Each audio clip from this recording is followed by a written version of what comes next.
But for me, therefore, the harder things are some of the legal codes, right? Because when it comes to the narratives of the Old Testament, you can say, well, these are here as examples of people behaving badly to show how messed up the world is, how much we need saving. But what about the legal codes? Because the legal codes are, if they're laws given by God, then how do you make sense of the fact that some of those laws are really hard to get to grips with? And you can't just say, oh, it's people behaving badly, unless you're going to write off the codes and say, well, they're just written by people. But that's not actually my conviction. And so trying to navigate some of those. And I guess part of the struggle there is, well, this is people's assumption, right? If God is perfect and eternal, then whenever he gives laws, those laws must also be perfect and eternal. And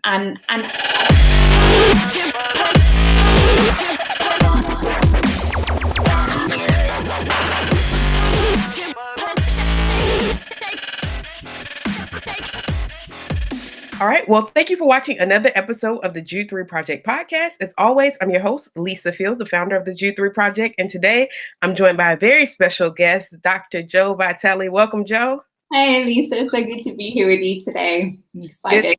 Good to have you. Joe is a friend of mine from RZIM. So I'm excited to have you with us. For those who don't know who you are, just tell our audience a little bit about yourself. Sure. So I'm obviously not from the US. I'm from England. I grew up over there. My dad was a pastor, and so I kind of grew up around the church, but then had a real kind of dramatic encounter with God when I was a teenager, and he just radically challenged me, changed my heart, and kind of called me to be some kind of missionary. And in my head, I think that meant, go to the other side of the world, which ironically I did, but not the side of the world I thought I'd go to, and to serve him. But over the years, I really sensed his call was particularly to those who were really wrestling with the deep questions of life, questions about the Bible, questions about faith, people who are real thinkers. And to be honest, everyone I meet is a thinker in one way or another. But those who are maybe struggling with the big questions. And that was definitely part of my own journey. Where I grew up in London was so secular. And so, you tell people you're a Christian and they just have a million questions for you. But I'm really glad that was the culture I grew up in, because it meant that I constantly had to be refining and thinking, like, what do I believe? Why do I believe it? Does this even make sense? And so I went on to study theology at university, at a secular university, because I just thought, hey, like, if this is true, it's going to stand up to the hard challenges and the criticism. And I want to learn the Bible from people who really don't believe what it says at all. And it was definitely hard at times. So I'm really glad that was the process for me. Because even though it sort of took me apart in certain ways, I would say, when God put my faith back together in a more robust way, in a stronger way, because I actually engaged with the challenges as opposed to just being like, I don't want to know. Don't ask me those questions. So now I work with RZIM, and the tagline is helping the thinker believe and the believer to think. And that's really just what I'm passionate about, helping people kind of engage, have their questions answered. I believe that if God exists, he's big enough for our big questions. It's not claiming I always have the answers. I really don't always have the answers, but I enjoy exploring them with people. That's awesome. And you went and got your PhD in Old Testament, something we're going to be talking about today. Where did you do PhD work? Yeah, so I was doing my PhD at Oxford, and I was doing it on the question of kind of like women and beauty in the Old Testament and how women were being presented. And for me, it really came out of two things, both the fact that I met a lot of women who aren't Christians who would say to me, Joe, I could never become a Christian because the Bible is just too sexist, it's misogynistic, God hates me. And I hated that people felt that way, but I really wanted to engage with that question. But also part of me was wondering, is that true? Is that actually what the Bible has to say? That hasn't been my experience of it, but maybe I just haven't looked hard enough or deep enough. So I wanted to wrestle that way. And also I was coming across a lot of feminist biblical scholars who were looking at certain texts in Judaism around the time that Jesus was alive, and which are quite critical of women, but they were saying, well, of course that's what these texts say, because that's what the Old Testament says, and that's where they're getting it from. And I sort of took a step back and I was like, whoa, is that what the Old Testament says? So I really wanted to engage with those questions, and particularly how women are being presented in Scripture. That's awesome. And that's what we're going to talk about today. Is God sexist is the title. Just, little question. Lisa, you always pick the really easy, small questions on this show. I know.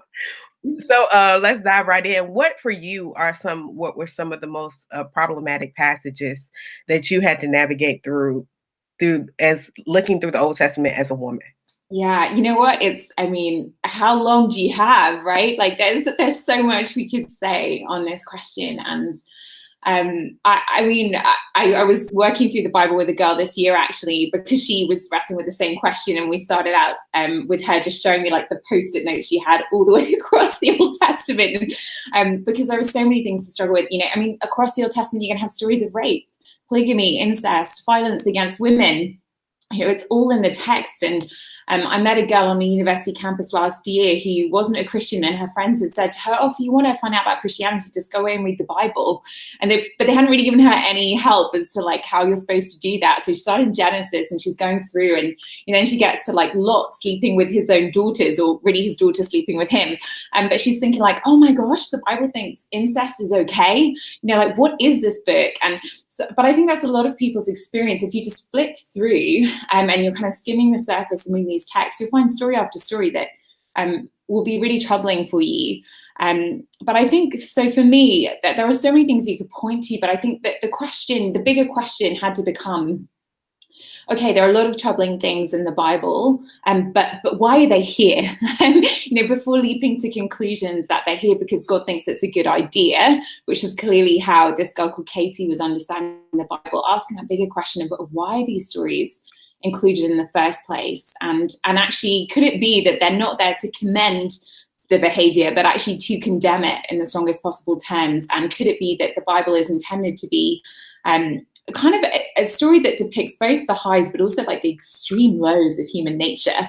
And a lot of those extreme lows involve the way that women have been treated throughout history. So because of that framework, once I came to understand what the Bible was trying to do and why these stories were there, that removed some of the ones that I found hard. So for me, the hardest ones I used to find really difficult, a lot of the narratives, but I don't find those to be the hardest anymore. Even though I have moments, I don't know if you're like me, when you look at the TV screen and you're watching something and a character is about to make like a terrible decision and you're yelling at the screen, like, don't do it.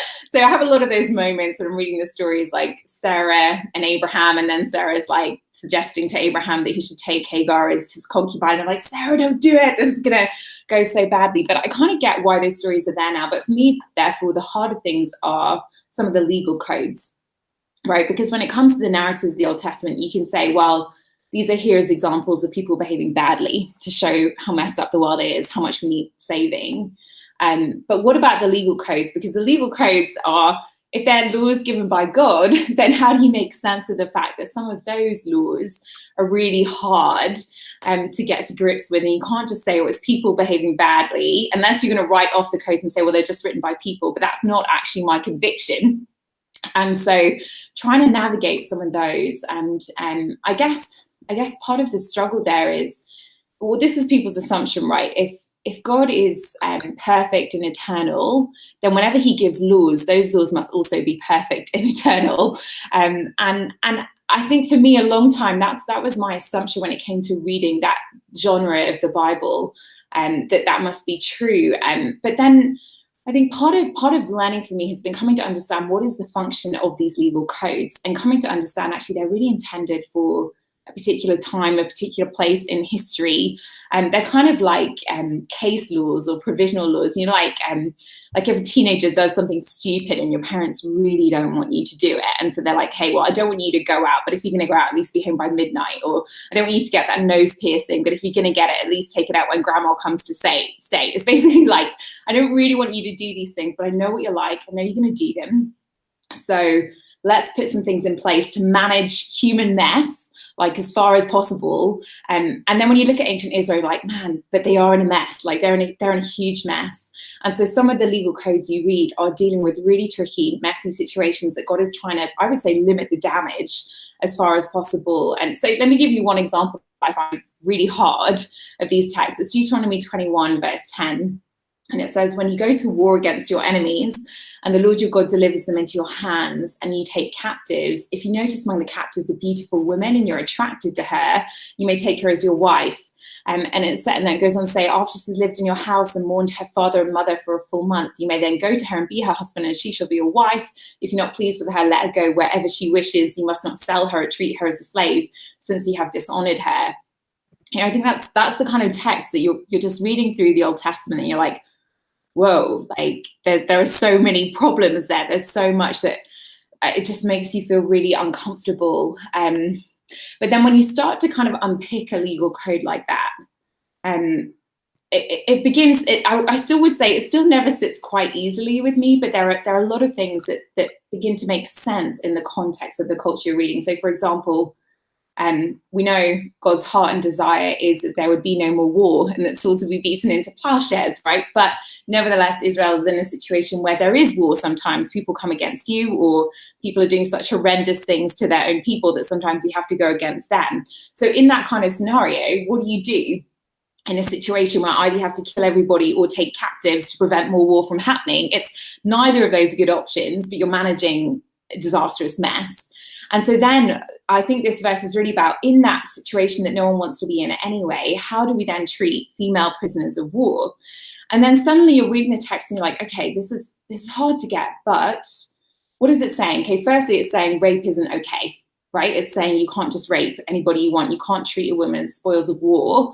Instead, you have to give her a month, both to make sure you're not acting on short-term lust in the moment, but also to allow her time to grieve her former life, to give her, space to deal with everything that's just been going on for her. And then you can move into a relationship with her, but only if you marry her.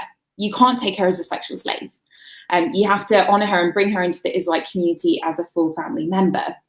And then if the marriage doesn't work out, then you also have to continue to treat her as a wife. And in that case, that might mean divorce. And Jesus says that was allowed because people's hearts were hardened, not because that was ever God's vision from the beginning. But you can't treat her as a slave. You can't just sell her on. So it's still a challenging text because the situation is foreign to us. It's a horrible, messy situation. But within that, I can start to see the threads of, okay, this is how, in a really broken, horrible, bloody context where women are really vulnerable in the ancient world, God is intending for women to be protected and honored and given as much dignity as possible in a nightmarish situation. Does that make sense? Yeah. Yeah. It makes sense. I think it's hard for people to conceptualize because it's like, why would God even, there's so many things that, it's like, well, I would suggest this and not this in a sense. Nobody's ever going to be pleased with the suggestions of the text. I mean, we have that same thing when we come to talk about slavery in the Old Testament. And why did God make provisions for slaves? Why not tell him to eradicate slavery altogether? Tell them to eradicate slavery altogether. So, you see that for women and for minorities, it's just hard when looking at those codes. Yeah, it is hard. And it's hard because we're so far removed from the culture as well. And so it's like you're trying to wade through so much to understand the cultural context when you're just not there. And so, you're sitting there thinking, okay, I hate the way this has gone. And then you take a step back and you're like, well, how would I do it differently if I was in charge, if I was making the rules? And then suddenly it gets really, really hard either to think, okay, how you would do it differently, or to even quite understand what's going on. And so when it comes to the Old Testament, I often think of it as you're basically entering into like a wildly different world. It's just so different to us. And so my level of expectation for how much I should expect to be able to understand and justify, it's just at a different level to something that I would see in the 21st century today. I think it's partly having the sort of humility not to do the chronological snobbery thing when we're like judging really hard a 3,000-year-old culture that we don't get or quite understand.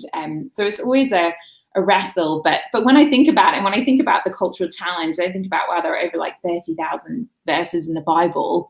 I'm probably going to find some of them hard to understand.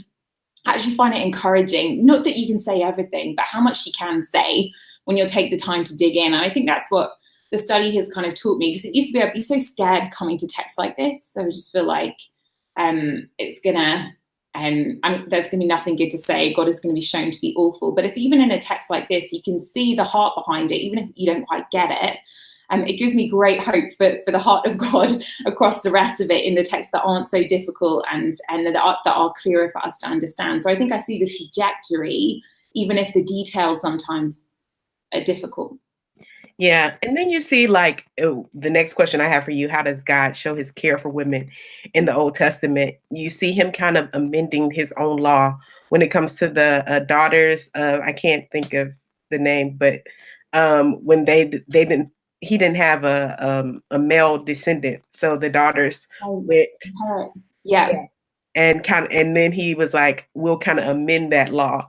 So you see, God showing grace even in the laws or provisions for women, even the laws that seem harsh for them. So what are the texts that show God's care for women throughout the Old Testament? Yeah. So good. And it's a good question to ask, because I think we can get really fixated on the opposite as well. It's nice to know there's both, there are both things going on. There are hard texts and there are encouraging ones as well. And I've got to be honest, I'm always just so encouraged where the Bible starts, even if we get ourselves into a horrible mess after that. I think it's so important to understand God's vision for women that sets the whole thing up. And I remember a couple of years ago listening to BBC Radio 1, they had this discussion called the Misogynist Book Club, in which every week they would discuss a different book in history they considered to have been particularly oppressive towards women. And number 2 was 50 Shades of Grey, probably not a surprise there, but it was the Bible that beat out 50 Shades of Grey to be considered the most oppressive book in history towards women. And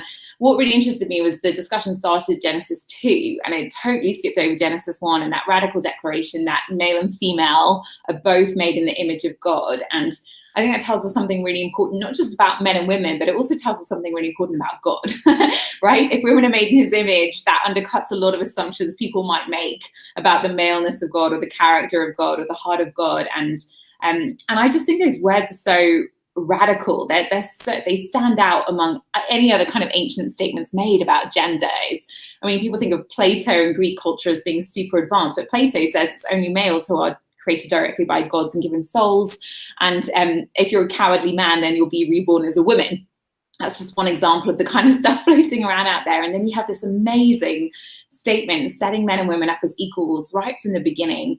And so I find it ironic that often I'll meet a lot of women, a lot of feminists who say the Bible is just too sexist for them. And yet part of me just wants to say, but the very equality that you long for is first established by the God that you're rejecting or seeing as the root of your oppression. Like that's his actual heart in this. And that's a grounding for you to stand on, to make that claim from. But it's not just how God acts in the beginning, but the way he continues to show care, even when men are behaving really badly, which, spoiler alert, happens a lot in the Old Testament.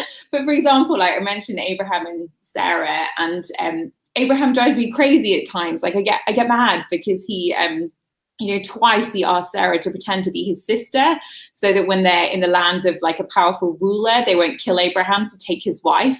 The irony being that when he asked her to do that, he basically sets her up to be taken because now she's seen as available. So of course this guy is going to come along and take her. So he basically saves his own skin by putting her in an unbelievably vulnerable position. And what it basically shows is that when God made a promise to Abraham that his descendants would be blessed, Abraham took that as a promise just for him. He didn't see Sarah as being a part of that, even though she was his wife and you'd think she'd be involved, right? He just discounts her and he sees her as dispensable. And yet God so clearly doesn't. God doesn't see Sarah as just like a random piece, like a replaceable woman, as anyone would do, but he intervenes dramatically to rescue her. And then again, when Abraham and Sarah both treat Hagar really badly, and Hagar is in this super vulnerable position. I mean, if you want to talk about like privilege, it doesn't get more underprivileged than Hagar. She's female, she's a slave, she's a foreigner, she's the second wife or mistress of a married man, and she's pregnant, she's in a terrible situation, she's in the desert, she's dying. And there's this amazing line where it just says that, and basically God sends like a divine messenger to her to encounter her.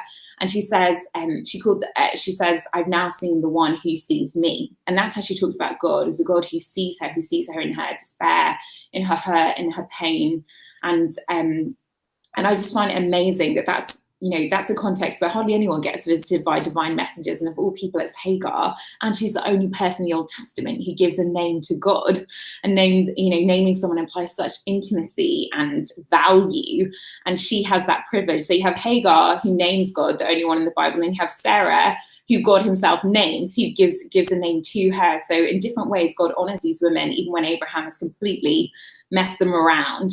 And that gives me hope. And I think we see that, time and again. But I even just think, I guess the final thing to say here would just be, I think God shows his care even in the different women that he includes in the Bible. Given how patriarchal the culture is at the time, given how oppressive and challenging it is, the fact that women aren't just presented in the Old Testament as victims who need protecting, but actually they're heroes. They are agents of change and power, and they're amazing and they're fierce.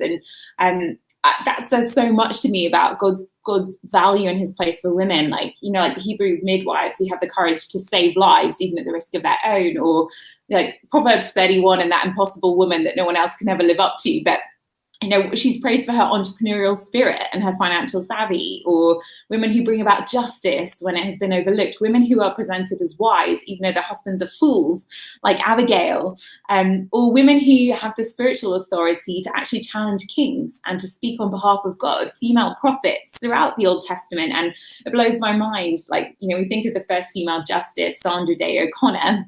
Like in 1981, that was a big deal, right? Then you go back 3,000 years and you have Deborah, the first prophet, who led the whole of Israel 3,000 years earlier. And she, both into military victory and 40 years of peace. So there are some remarkable women in the Bible. I think the fact they're there says a lot about God's heart for them. Mm-hmm. Yes, definitely. When we think about the Old Testament and we think about like the metoo movement and what's going on, and sexual violence, why is there so much rape imagery, you think, in scripture? And is it problematic for women to read that are victims of sexual violence? Well, Lisa, that's such a good question. And I have to be honest with you that so there's a guy called Dan Barker. I don't know if you know him. He's an atheist. He's written the book God, the Most Unpleasant Character in All Fiction, and based off of Rich Dawkins' quote about the God of the Old Testament. But he released an article, I think it was a couple of years ago now, but with his top 10 worst Bible verses, and two of them were precisely these ones, the prophets talking basically in the imagery and the language of sexual violence. And I don't agree with Dan Barker on much, but I did agree with him that if I had to write a list of the verses I find hardest to deal with in the Bible, right at the top for me would be this language. And personally, it's been one I've really struggled with to make sense of as I'm engaging with scripture, like why this way? Why speak of it this way? And there are certain, and when we're talking about these texts, we're basically talking about texts like in Jeremiah 13 or Isaiah 3, parts of Ezekiel, Hosea. Basically, it's prophets who they use this language of a marriage metaphor, and in some ways, a marriage metaphor is amazing to describe God's relationship with his people, because it shows he's not just like a master and slave situation. It's not like a God who just wants to boss people around. It's about intimacy and commitment and faithfulness. But the problem is when you use an image like that, and then suddenly you're talking about coming judgment of the people who've turned away and they've been unfaithful, and the category that they're spoken of is people who have been unfaithful to God, to their husband. And so then when judgment comes, and suddenly you get this really uncomfortable mixing of metaphors, because you have God saying basically you turn away to these people, you've made them your lovers in one sense, but that's not someone you can trust in. They're going to be violent towards you. It's going to really damage you. Your very lovers are going to become the people that are violent to you. But also God's saying, because you've been unfaithful to me, and this is the bit I find hardest, basically I'm going to let it happen. I'm always going to bring it to light. I'm going to expose this for what it is. And that language of exposure, of sexual exposure, I think is really, really troubling. So yeah, I still feel like there are things that can be said. It's not a complete answer. I think some of the things I think we really need to say when it comes to these texts are firstly that actually I think when it comes to rape, the Bible is actually really clear and explicit in its condemnation of rape. And we can't confuse metaphors used in judgment by prophets as legal codes which are treated very, very differently in human interactions. I think we need to be totally clear about that. The second thing I think we need to say is that actually the Bible itself is very specific about language, and in those texts that you were referring to, it doesn't actually use the word rape. It talks about violence. It is violence against women in the metaphor representing Israel, but it's not rape. The third thing I want to say there is, it's just so hard when you're talking about metaphorical language, because the temptation is to look to that for your example, but actually we already know how unfaithfulness was dealt with in Israel, and actually it was foreign nations that would treat female prisoners of war by exposing them, not in ancient Israel. We've already talked about a text and how you treat female prisoners of war in Israel. So all those things to say, and yet I still think that will never take away from the fact that the visually horrific and sexual nature of the language is disturbing.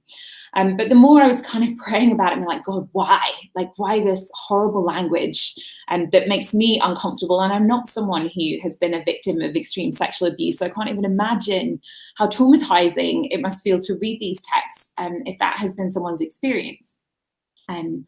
But then as I was really wrestling with that, it just came to me, well, actually, isn't that the point of these texts? Like, isn't the point that they're supposed to be deeply shocking and troubling? And actually, if we didn't react sensitively to them, if we weren't concerned by them, it would say something about us, that we weren't troubled by the language. And I started to think, well, what are the prophets trying to do when they're using this language? And it was Brian Godower, who, for the Christian Research Institute, was writing about how actually he thinks the biblical prophets intentionally use the genre of horror in order to really just provoke a strong reaction from their hearers. And then I was trying to think, okay, what's the situation? Like, they've been saying time and time again, things are really bad, you need to change, or disaster is coming your way, the kind of disaster that will mean death and destruction from foreign nations. Like, you're trusting them and it's going to blow up in your face. And no one is listening, and they keep not listening, and it goes on and on and on. And at what point does it become so desperate that you're like, how do I convey this to you in a way that's going to shock you so much that you might actually do something about it? And so I think it is traumatizing language, but I wonder if they're trying to be traumatizing because they think the only thing worse than using this kind of language would be the actual trauma that would come if this is realized in history. The heart behind it, the intention is to shock people out of what they're doing. And so, yes, the language is really painful and hard to hear. It's hard for us to read, especially because we're not in that situation anymore. But isn't that the point? And the heart behind it is actually the intention to say, don't be like this, change. I can't bear it if you go this way. And I think that is true both for the prophets, but also for God as well. And this is, I mean, we're talking about thousands of years ago, right? So it's, the text seemed kind of distant to us, but it really hit home for me in a much deeper way last year when I was on the campus of UC Berkeley on International Women's Day. And you can imagine UC Berkeley on International Women's Day. It was pretty wild, and there's a lot of anger, a lot of pain on campus, a lot of marching, a lot of women out. And in the middle of this kind of hectic scene, there was a girl who was standing there in the busiest part of campus, and she was wearing just fishnet tights, a short denim skirt. She was topless, and she had a paper bag over her head with just like the eyes cut out. And you could tell people didn't know how to react to her in this kind of public spectacle. And some people laughed, I guess, out of shock. Other people immediately turned their eyes away, and they just kind of hurried on. They didn't want to engage. But then if you got close enough to look into her eyes, then you could see written across the bag, it said, "All 5 of my rapists are getting away with it." It literally was probably the most graphic and heartbreaking thing I've ever seen. Just the impact of that moment, and just looking into her eyes, and they were just so haunted. And in that moment, I just did, you sort of pause, and you're like, I don't know what to do, right? I don't know what to do. But then the questions came to my mind, like, what would Jesus have to say to her? What would Jesus say in a moment like this? A moment, we're not talking about metaphors of war and a judgment on a nation, but an actual person who's been raped horribly and hasn't had justice. And what would Jesus say? And in that moment, it just really clicked for me that actually, if anybody knew what it was like to what was behind the paper bag, or what it was like to be on the other side of the paper bag. It was actually Jesus. It was actually God. That in the truest sense, he too was stripped naked and exposed like her. He became a public spectacle. He was sexually shamed and naked and exposed and wore nothing but shame, and had people enact horrendous violence and torture and isolation on him. And it just kind of clicked for me, you know what? Like, we wrestle with these texts in the Old Testament, but we also as Christians read scripture as interpreting scripture. And on the one hand, you have this extreme traumatic language in some of the prophets, right? Of God's concern as to what's going to happen to them when they walk away from him and they abandon relationship with him, a relationship he wants. But what happens when we actually walk away from him, or when there are actual victims of sexual abuse standing in front of him? There is someone who's naked and exposed in that situation, but it's God. Like, he's the one who willingly goes there and becomes that victim. And so I wrestle with those texts. I struggle with the language, but in the whole picture of scripture, I say, thank God that there's a God like that, who would put himself in that place, who can speak to those victims. And actually that was I was there with a friend called Madeline, and she's had the overwhelming sense the Holy Spirit saying in that moment, out of everybody here on campus today, I identify with her, I'm here for her. And so she actually went and spoke with her and shared a little bit about what I just shared about Jesus. And the girl just began to weep and just threw her arms around her, and they just stood there like holding on to each other in the middle of that campus. And then Madeline asked if she could pray for her, and the girl said yes, and they stood there holding hands. No one else is watching, being like, what the heck is going on? You know, this is so weird. But that was the moment that I think this woman, she encountered the God who sees her, right? The God who sees her and who knows what it's like to be in that place. So we wrestle with these texts. We find them really hard, but I can, even if intellectually I can't quite grasp them, I can grasp them in another way, because I see who Christ is and the heart and the content of his character and the lengths he would go to actually restore relationship. When we do keep ignoring him, we walk away. It's not a complete answer, but that's where I find my hope. Mm-hmm. That's powerful. That is very powerful. And I think that helps when we see passages like what Phyllis Trible talks about, texts of terror.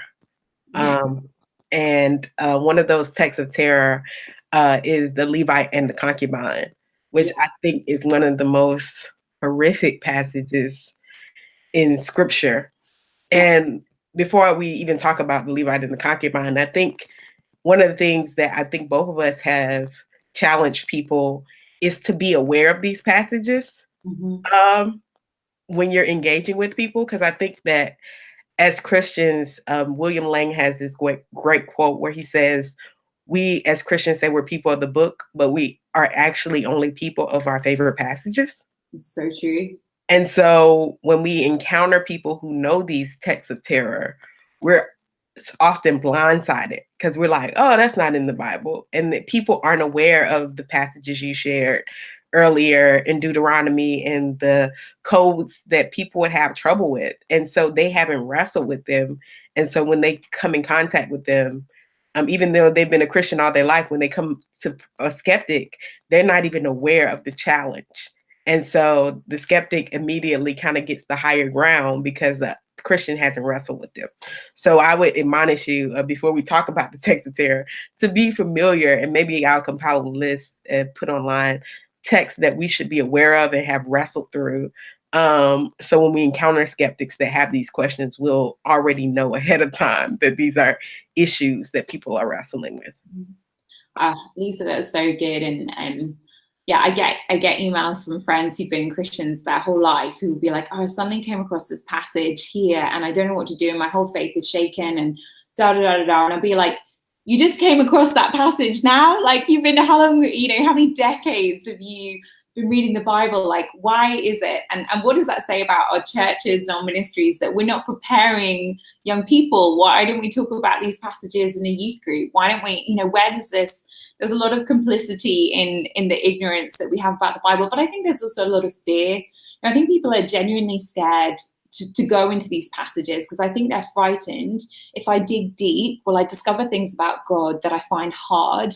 And it's kind of like the Wizard of Oz, right? It's like, what if I peel back the curtain and it was all too good to be true, and God isn't who I thought he was? And I get that fear, but it's, from my experience, it's only been by pushing into these things, by trying to go deeper rather than running away from them, that yes, God hasn't been shown always to be who I thought he was. Kind of like in C.S. Lewis and say about Aslan, like, is he safe? Of course he's not safe. He's not tame, but he is good.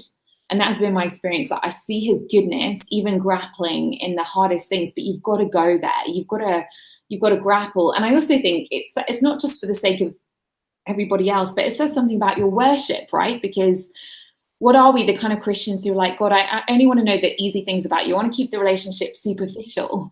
I don't want to dig deep into who you are. And what does that say? It says, well, I don't really want to know you that much, because I want to know the easy things, but I don't want to know the hard things about you. And to be in a real relationship with anyone, you've got to be willing to go to the challenging places and say, God, help me to see you in this situation, not just the easy stuff. And I'm grateful for that in the Bible, that if there's one thing it's not a fairy tale. It's not easy. It's real and it's raw. But that's our lives, right? So if we can't find God in the Bible, we're not going to find him in our lives either. Mm-hmm. That's definitely so true. And I often think about like our day and time where like everybody has an Apple. I'm sure we're both using Apple products to do this, but the updates, the terms and conditions, we all agree and nobody really ever reads. And I think that's how Christianity, we just click, I want to sign up for Christianity, but we never take the time to read everything that's in the book. We just sign up just like we do our terms and conditions.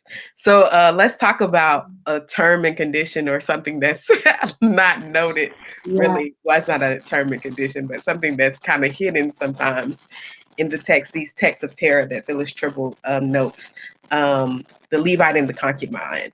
How is that story shocking to you? And then what should we glean from a story like that? Yeah, it's so good. And I mean, what you said was so good. The passage, not so good. And the irony is, right, when we ignore a passage like this, we become complicit in the very thing that goes wrong in this passage, of actually not seeing this woman. This to me, I think you're right. This is one of the most horrendous stories in the Bible. For those of you who don't know it, it's in Judges 19, 20. And really, that there's just a whole array of terrible things that happen in this text. It's relentless. First of all, we don't even know her name. She's called the Levite's concubine. We don't even know who she is. She's that like unheard, right?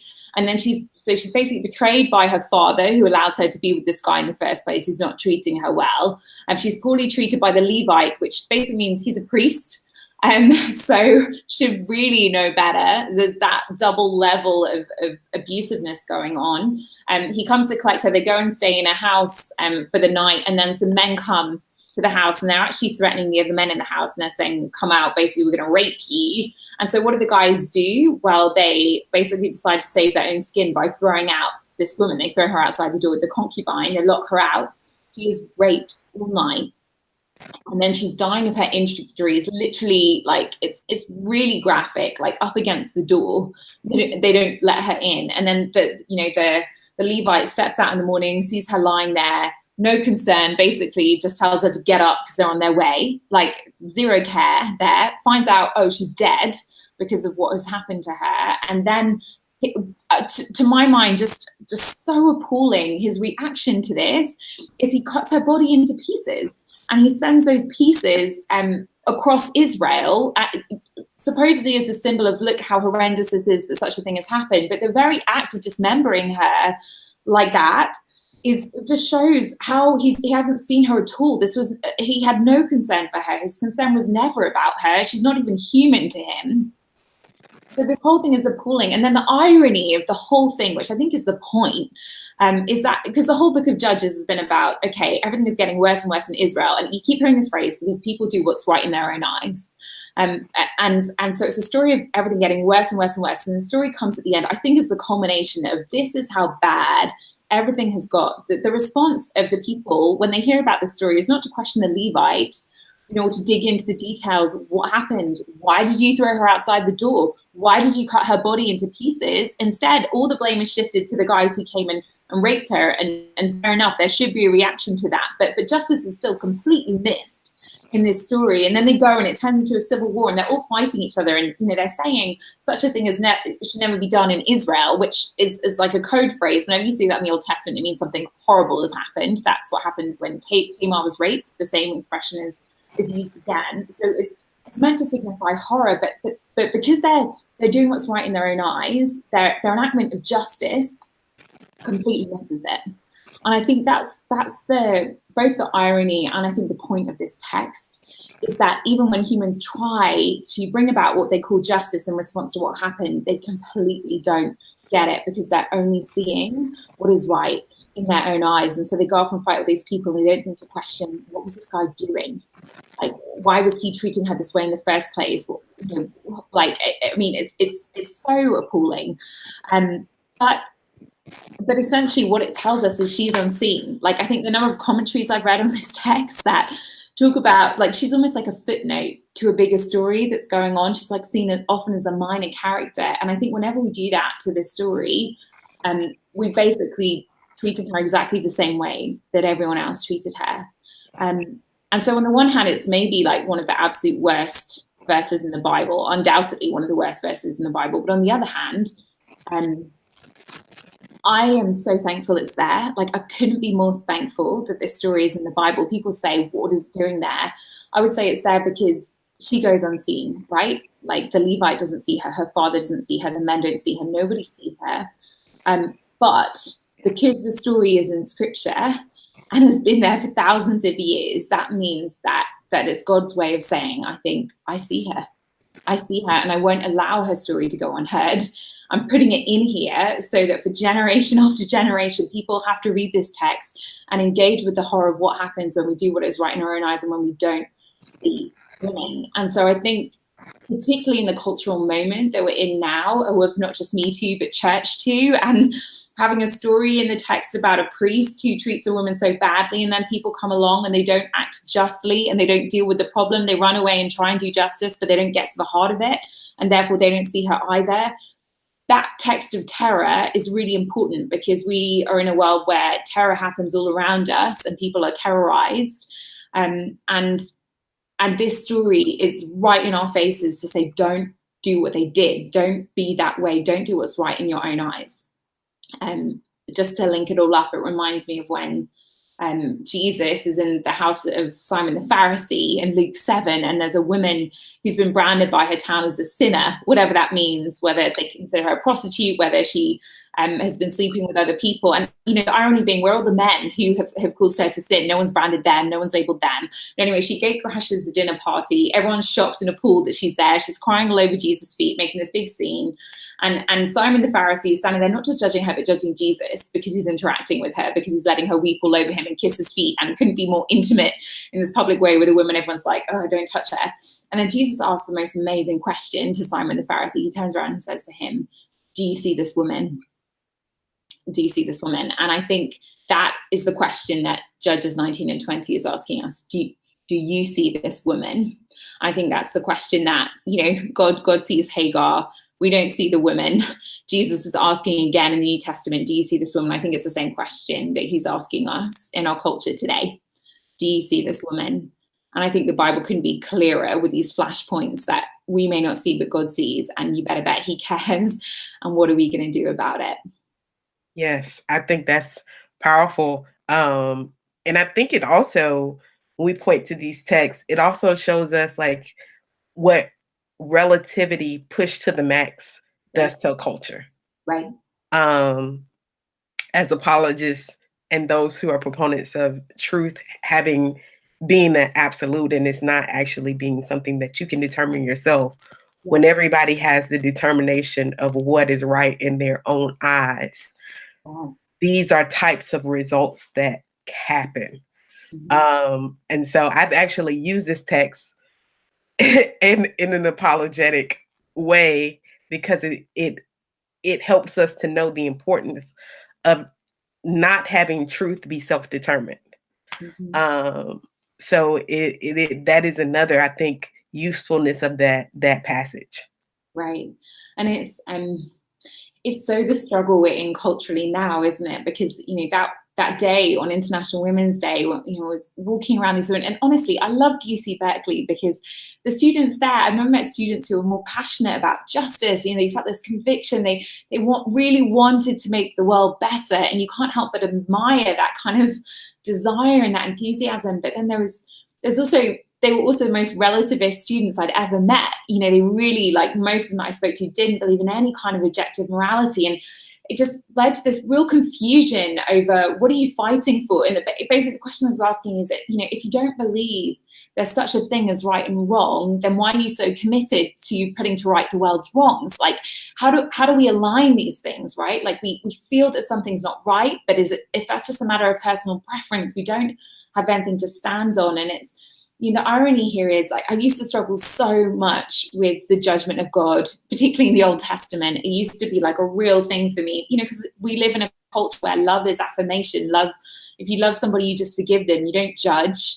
That's politically incorrect. That's wrong. And I struggle with, why would God be a God who judges? And it was actually when one of my closest friends was raped that my thinking radically shifted, because it was so horrendous. And seeing what it did to her, seeing the way she began to hate her body and punish herself by not eating, seeing the way she blamed herself for something she wasn't to blame for, seeing the way that she would just go from broken relationship to broken relationship. She just couldn't cope with intimacy anymore. And I was so angry that this guy did that and he got away with it, and just felt this like longing for justice. And that was when it clicked for me, like, if it bothers me this much, if I'm that angry when someone I love is violated and wronged, then how much more angry would a God who loves even more than I could possibly imagine be for the ways that we wrong and abuse and violate each other? And actually realize, okay, love and judgment, we think, oh, bad Old Testament God, good, loving Jesus, but no, like love and justice flow all the way through the Old to the New Testament. Like, thank goodness that love and justice go hand in hand with God. He says, I love you so much, I'm not just going to sweep it under the carpet. I'm not going to be like, no big deal, pat on the head, there, just don't do it. He's like, I care, like I fiercely care for the ways that you wrong and abuse each other, and I'm committed to doing something about it. And to be able to say to a woman who has written across her forehead, all 5 of my rapists are getting away with it, that even though human justice failed, that divine justice will not fail her, because there's a God who's committed to that, who's utterly committed. The irony is, right, like, I used to think the hardest question to answer was, why doesn't God just forgive everybody? I think actually it's much harder to answer why he does. But for the victim, what hope there is to be able to say that God's justice is a justice you can hold on to. That there will be justice. And in our world right now, I don't actually know a more hopeful message than that one, a God of justice and love. And so that's why, as much as I struggle sometimes with the Old Testament, the way I see justice enacted, that doesn't always make sense to me in my framework, in the culture that I'm seeing it through, I'm still so glad. I'm so glad that it's there. Mm-hmm. Yes, I think that I think everything you shared I fully agree with, because love and justice do have to work together. As people are wrestling through these passages, what books would you recommend for them to read? Oh, great question. And there's so much to suggest. I think if you're starting out with these texts, then one book I found really helpful is by a Christian philosopher called Paul Copan, and he's written a book called Is God a Moral Monster? And it's really dealing with the kind of struggles of the character of God in the Old Testament, everything from genocide to slavery, women, some of the really weird laws that just don't make a lot of sense to us. A lot of those kind of things. Now, of course, one book cannot possibly begin to deal with the extent of all of that, but I think it's a helpful way in to engaging with some of those hard texts, especially for a Christian who's shied away from them. Read them with that book with you, because then when you're like, what on earth do I do with this text? You can at least begin to unpack it a bit. That one's helpful. The other one that I think is the best book I've read on God's vision for women and for sexuality in the Bible is huge. So like, ask for it for Christmas if you really care about this issue. Like, it's an enormous book and it's a little bit expensive, but it's called kind of hilarious name, but I love it. It's called Flame of Yahweh, Sexuality in the Old Testament. And it's just a really, really deep dive into the text, into the kind of overarching vision of the status of women in the Old Testament. What do we do with these hard texts? What is God's vision for them? But it's very robust, and it's a book that I think the guy looking at the bibliography, he's read everything else in the world. So it means you don't have to, because you've got him and his bibliography. But I just thought it was really helpful. I didn't agree with absolutely everything, but I thought it was a really helpful treatment of some of these difficult texts. That's helpful. That's helpful. How can people get in contact with you on social media? Yeah, so, oh gosh, that's such a great question. So I'm on Twitter, and the reason I'm checking is like, this is hilariously how untechnological I am, that I don't even know my own Twitter handle. So let's just go and look for that. Okay, great. So I'm on Twitter at Joanna_Vitale. So you can find me there. I'm also on Instagram, but also if you have questions coming out of what we've spoken about today that are maybe more personal, because I know a lot of this is sensitive, feel free to email me as well. You can reach me at just jo.vitale@rzim.org, and I'm really happy to talk further about some of this stuff, because I know social media isn't always the best place for conversations. Well, thank you, Jo. This has been a very rich conversation. Yeah, so good to talk to you, Lisa, and look forward to seeing you soon, and thanks to everyone who's joined in.